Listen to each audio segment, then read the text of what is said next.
Hi, this is Robert Kiyosaki, and you're listening to Capital Hacking. This is the most important thing you can listen to today. It's the one. I have a dream. With great power comes great responsibility. I could do this all day. This is it. Don't get scared now. They may take our lives, but they'll never take our freedom. Cinderella's story out of nowhere. It's in the hole. That the only thing we have to fear is fear itself. Capital Hacking begins in 3, 2, 1. Welcome back to the big show. Double fisting there, John. We are back. It's great to have you, John Edwin. Oh, Josh, I'll tell you, we are excited to be doing the check-in for our year, right? Earlier in the year, for those listeners that heard the podcast, we talked about we have a word of the year, and myself and my family, we've been doing that for years in GoBundance on our something called a one sheet, which is our goals financially and life goals and bucket list goals and all that stuff we list on the quote unquote one sheet. And we also have to have a word of the year every year. So Josh, what was your word that you shared with us in January, and give us an update on everything going on? Yes, I will go first because it was your idea, so you get to choose who goes first. I like that, John, this episode. So, as we all work on things, ironically, the beginning of this year, Melanie and I both felt compelled to use a word that did not feel natural to us, and it was abundance. ABUNDANCE, not GoBundance, but abundance, which is where GoBundance gets its name. But I remember when we did the show in January, we described it. I said, but it does. I don't mean it maybe the way it sounds. I'm uncomfortable with the word. I thought it doesn't mean we're trying to bank money or take anything. Really, it felt like an opening of our heart and minds, probably through prayer, to seeing how God is working in our life and where the abundance is. And we kind of zeroed in on the gifts we had that day, which were 100% the children and the family and the marriage. So we said, well, how can we work or receive abundance this year? And though it was a one word, it's funny if you think back halfway through the year today, I can see how it did color a lot of decisions this year. I can give a few examples. So Melanie and I tried to slow down on corporate travel, business travel for what we do. A lot of times we get to spend time speaking and traveling with mastermind groups to talk about the work we all do. But we really felt, no, this is a year of being abundant in the properties and assets and the work and the company that we have today. And we did that, and I'll explain a couple stories.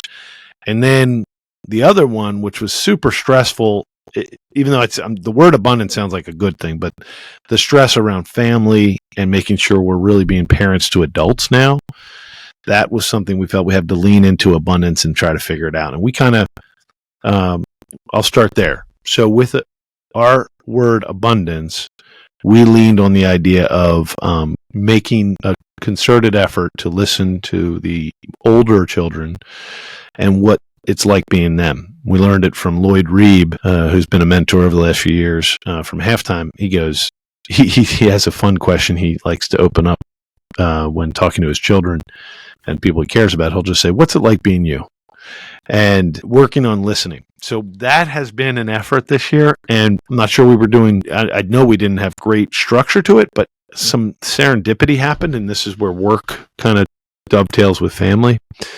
We had operational growth at one of the resort properties in Maryland, and it just gave us a chance. Meaning we needed more people because the summer was coming. We needed to build a culture there of positivity and growth. And so I was able to say, look, there's openings. Why don't you children join me? So we had several of the children take, the baseline entry-level jobs like dishwashing and running around doing physical labor, and then also bartending and even doing wedding sales. So this summer, what is it now? Late June, it's almost July. And when we're recording this, and I have had hundreds of hours of work with those adult children this summer. And to me, it's like, okay, go back to the word abundance. In a way, it felt tough, right? Because we're physically working. It's not like we're sitting there playing cards. But the abundance was the time. we got this abundance of time, which leads to a relationship, which leads to long-term trust. And I don't think we could have measured it. So I got to work hand in hand with Connor, Maria, even Charlie. And then on big concert nights, we get to even have my younger guy, Coleman, who can do traffic control. You know, he can tell people where to park in the big festivals and events. And then my wife was heavily involved. And then it got even crazier, John. They needed to do a professional photo shoot for like a day with videography, drones, pictures, and everything. So we had to bring in third-party models and stuff like that. But they always need more people. So we had the entire family there to be extras in the background playing in the sand or over there walking in the distance. So I think if you count that, then we've all contributed to physical, practical work together as a family. I think that would have been 9 out of 10 of the kids were involved in that. Maybe 8, because maybe 2 were missing that day. 8 of the 10. So 8 of the 10, plus Melanie and I, all there for those photo shoot days.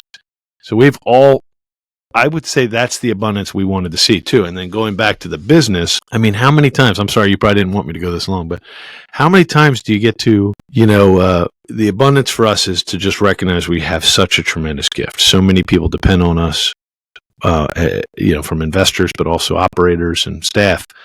But we have really wonderful opportunity to make an impact on people's lives. And though there's, ups and downs with, staff here, staff there problems, if you just, again, just open your mind to abundance, open your mind to seeing the same reality, but see it from a new perspective. We've worked hard on that. So this year we've, instead of just seeing, let's say, a turnover for what it is, which is hard on you, hard on the staff, transition of a leader, it also became this like incredible opportunity to be patient about the new hire, really set a clear expectation and vision with that person, not rush into getting a new leader, and really think it through, really find whether it's right for them. And now on the other side of this 6-7 months of the year, 6 months of the year, we're in an even new level of plateau, right? Transition led to, I would say, a whole plateau change, not just like, keep it the same. We stepped up a bit with the new type of people we've attracted, and we've gotten older as a company. That means even better and better executives, and people want to be part of something that looks like they like seeing that it's past step 1 and 2. They like seeing that it's on step 3 as a company because they want to get it to step 10. So it's attracting a different type of person with a different commitment to the mission. And man, it just feels abundant. Now, does this mean within one instant things are over the top lucrative and better? And no, it takes time. But I do think the word abundance was important. It actually came from Melanie. It meant the opposite of scarcity is what I think it meant. It meant the opposite of looking smaller, but to be open to something bigger and better. And it's kind of colored so much of our perspective for this year. Yeah. So that's my word, brother. Hey, everybody, it's Robert Helms, host of the Real Estate Guys radio program. And when you're not listening to our show, make sure you're tuned to Capital Hacking. You're going to dig it. Well, what I'm hearing is abundance is about winning. It's playing offense. That's a good point. Scarcity is about playing defense and playing not to lose. Abundance is about playing to win. And it sounds like you are winning from everything I heard when you can sit down with all 10 of your children and ask them, what's it like being you? I've never asked my 3 kids that. And I wrote that down because I'm going to ask each one individually. What's it like being you? Because I like to hear from their perspective, because you're absolutely right. Everyone sees things differently. And then the fact that, and I know how hard you work around the clock. I was a part of Accountable Equity for a while. And, the fact that you can get your kids involved and they can, create value at your resorts. And then your employees see that, hey, the McCallen kids are here directing traffic, picking up trash, helping out in the kitchen or serving or whatever it is they're doing. And that's motivating for other people to see. When I owned Strength Academy, which is a boxing and MMA facility in Philadelphia for years, my kids will come down and take classes, and everybody loved to see my family as a part of my business. And I'm sure that's really motivating for you guys. And then you're spelling love Time. That's right, baby. And that's the best way to spell it, because if you want to dig in and build any relationship, you have to put time in, and that's what love is. Yeah, no, and it's really interesting to watch. Like, so every once in a while, I'll give you one great story. So you kill yourself to build like a beach bar or something. That's what we really tried to grow this year.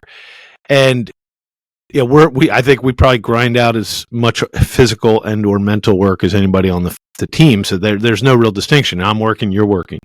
Well, my daughter, who's an adult woman, she feels it. She never tells anybody even that she knows the ownership. She just loves being a bartender, meaning the staff will know, but the guest who shows up. And it's funny because they see such beauty and, you know, all these new experiences going on, and they're like, who are the new owners? What are they? Are they this? Are they that? And then somebody says something negative about the new ownership. Or, for example, here she is killing herself to make sure that the cocktails are coming out and people are smiling and happy. And the one person is a grumpy person. They're like, well, you could tell from everything they're doing. Instead of saying it looks nice, they say, they're just worried about money. They're just money grubbers. And she's sitting there taking this. They don't know who she is, right? And she's just like, that is ridiculous. She's thinking to herself that, of course, you know, we see it as creating experiences that allow revenue to come in, which allows us to pay investors and keep people get employed. And other people sometimes see things as just like this dark stealing or taking. And that pissed her off, by the way. She came back, and there was another thing that people have said, you know, like when they don't like something and then they interpret it as a malicious thing, and she knows every bit about why we did what we did. She just has to bite her tongue. And so she comes home, and Melanie and I are listening to her, because, you know, it is funny, right, John, when you own that gym and you knew you could barely pay your bills some months, but everybody else is like, look at all these new members, you're rich. Yeah. And you're like, well, God bless us having members today, because I didn't have members last month, and we just had to suck it in last month. And now we're catching up on the bills. That's how it feels. But whenever you have a busy day at a venue or something, you know, you get this crazy, people think you just hit a home run. Well, that day exceeded budget. But that week might not have exceeded budget. And it's such a grind, that constant high and low. And it's really interesting to watch my children. Like, they get furious when they see overstaffing. Well, when you're hiring and getting a business open, you have to take a few weeks where you have a few extra people there to train them. Yeah. Well, that was pissing them off like crazy. They're like, I don't have enough to do. This is frustrating. And we shouldn't have this many people here. But I was so grateful to have them feel the pains, right? The pains I feel all the time of those incremental, like what looks like stupid decisions or dumb, or are perceived by outsiders as you made such a dumb choice. And you just have to hear it and take it sometimes. And I was great to see them watch them experience it. And they're experiencing something that now they have a higher level of respect for you and Melanie, and what you guys, the work you've put in, number one, to make it so beautiful, and number two, what you deal with the public. You know, I'd say most people are awesome, but there's always one or two that stick out, and unfortunately, those are the ones that sometimes you leave a bad taste in your mouth. But you know, it's a grind dealing with the public, man. And I love that my daughter Sylvia is a hostess at a sports bar or sports restaurant by our house. She came in last night, you know, it was so busy, and there was all these sports games on, and you know, I'm just kind of laughing to myself, like, this is great. It is great for her. And by the way, don't you feel like she's happiest when it's busy? You know, and the whole idea of, you know, that is the reason my kids were like, why do you have extra people here? I'm like, I don't want any extra people either. Because you're actually happier when you're busy. And it's really somebody who has to leave the team who's happier when they're not busy. That's like a total poison, right? The people that actually just, you know, are looking to do nothing. You want to get them off the team. Yeah. You want to have the lighter ship in that case. Yes. You know, that's good. But no, I mean, I always say let's keep it lean and mean. It's more fun that way. So it is. How about yourself, John? Hi, this is Melanie McCallen. Josh and I are just so grateful for the many investors who have already joined us at Accountable Equity. Accountable Equity is so much more than a capital group. It's really a community of accredited investors that want to learn and grow together. I just want to personally invite you, if you want to find out more about this type of investment and see if it's right for you and your family, please visit us at accountableequity.com. Tal Elrod, author of The Miracle Morning, and you're listening to Capital Hacking. Enjoy.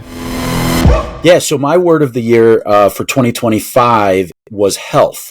Now, for those of you who know me, that sounds a little strange because I'm a very healthy person. I overall eat pretty healthy. I exercise every single day, and I ran a health and wellness, health and fitness business for 20 years as I was building some real estate on the side, and but I in 2024 saw friends. I'm in my mid 40s. I saw other friends my age that were perceived healthy and unfortunately pass away. And I've probably had over the last 12 months 6 friends that are my age, youngest was 42, between 42 to 53, 6 friends that have passed away over the last 12 months. And I think to myself, wow, I'm here running a business, and many of us are, just like Josh and probably you listeners. And we're always looking to see what's ahead, so that where are our blind spots? What are some of the things that we can work on to avoid and prevent future problems in our business, right? Constantly want to keep the ship nice and tight. Well, why aren't we looking at our health that way, right? Why aren't we looking for our blind spots and different things? Yeah, on the outside, you may look great, but you don't know what's going on when you pop that hood open. You've really got to check out what's inside. So that said, for me, I started looking into alternative ways to do testing that most people wouldn't look for, and things that you have to pay a little extra for, and that's okay. One of them in particular is called Lifeline Screening. I would highly recommend you, if you're listening, Google Lifeline Screening or Lifespan, something like that. They do multiple tests, and it's an interesting, and they're all over the country, by the way. You can literally type it in and probably find something within 15 to 20 minutes of your house, and it's $300, and they do all kinds of different alternative screening for your health. So I highly recommend that. Another thing that I did was I went and went in one of those MRI machines, and they did a calcium score of my heart. My dad passed away of heart disease a few years ago, and he had his first heart attack when he was 44. So sometimes genetically you just can't avoid things. So I went and I got a calcium score. They did all my arteries and checked all the stuff, and now I know how much plaque buildup there is in my heart.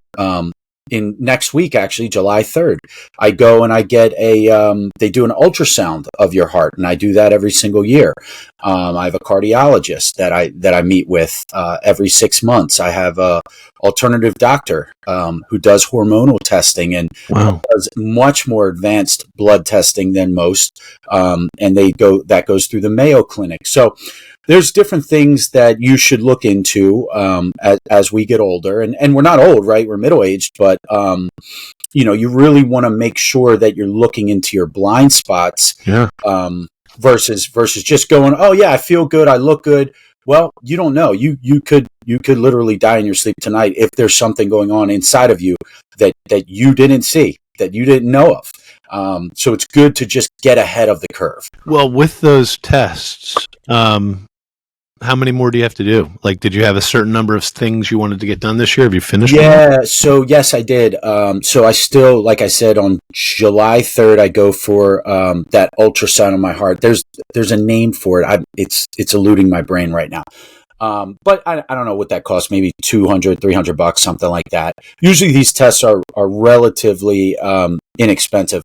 And then I still have to do my hormonal panel for the second half of the year, and do the 10 vials of blood that go out to the Mayo Clinic. Yeah. So those 3 things still need to get accomplished in 2025. Hey guys, it's John Vroman, founder of Front Row Dads, and you're listening to Capital Hacking, the best investment you'll make today. I really do hope you, not only do you have a clear bill of health because we love you, but if you don't have a clear bill of health, there's no hope for the rest of us, because you do. You take great care of yourself and the cardio. Thank you. I remember, was it just less than a year ago, you did the 12-hour walk even. I mean, you just you are always, was that last spring, fall? That was last July. I did it before we went and saw Colin O'Brady break his 11th or 12th world record in Atlantic City.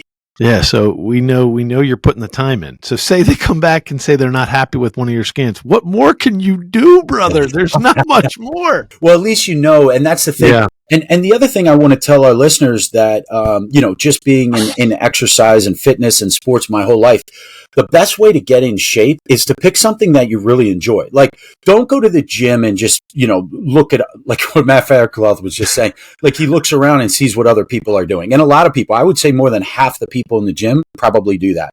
Like, if you like basketball, go play basketball. If you like tennis, or pickleball is big now, or, there's all kinds of different things. 2 months ago, my wife and I joined a hot yoga studio, Y6 it's called. And just yesterday, I was in hot yoga.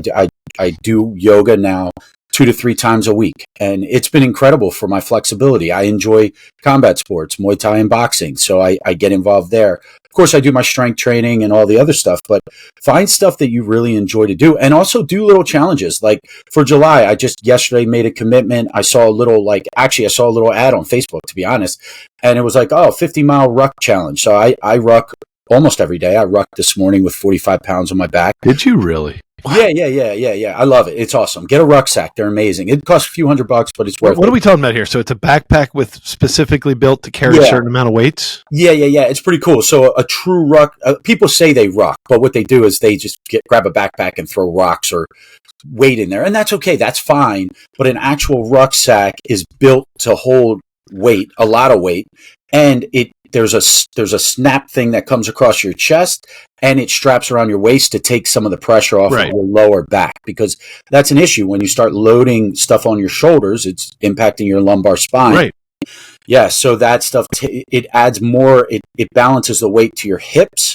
So and then the ruck weights are like sliding weights. They're flat, so you can slide them in the backpack. So it doesn't. Okay.